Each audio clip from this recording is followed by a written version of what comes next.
Sometimes drawing is more than just putting lines on paper. It's a metaphor for life. In life, just like in art, we need to know where the lines are, where we start and where we stop. Birds symbolise freedom and new beginnings, and part of embracing that freedom is learning how to protect your energy. I'm sure we've all had those friends that we thought were genuine friends who drain you, they're just energy vampires. The kinds of people who always take but rarely give, who expect your time, your support, your emotional labour without ever offering much in return. But it's not until you step away from the friendship when you look back and realise that a lot of things weren't right. We could just look back on the situation and beat ourselves up because of how much we disrespected ourselves by letting these people into our lives. Or we can learn a lesson from this and move forward. Setting boundaries is like redrawing a line in a sketch. You might need to go back and redefine things until it feels right. Sometimes you don't realise how much space someone is taking in your life until you start stepping back, erasing what doesn't work and just creating a healthier distance. It's not always easy to enforce those boundaries though.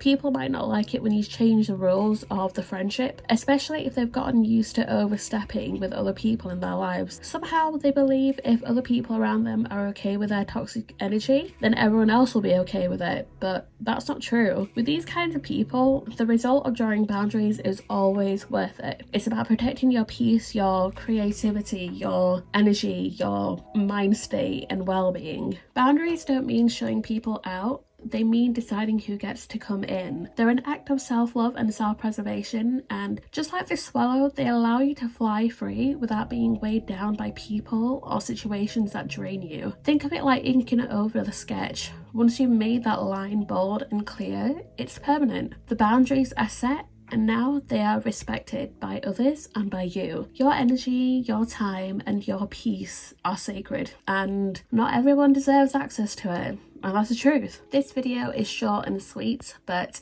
I hope you like it. And if this resonated with you, leave a comment and subscribe for more artwork and real talk. It's been a while since my last video and a lot of life things has happened, but I will be back to making videos and more things about life and artwork and my daily life and some really cool things. So if you'd like to see more, I'd really appreciate you subscribing. Thank you for watching and I'll see you next time. Bye!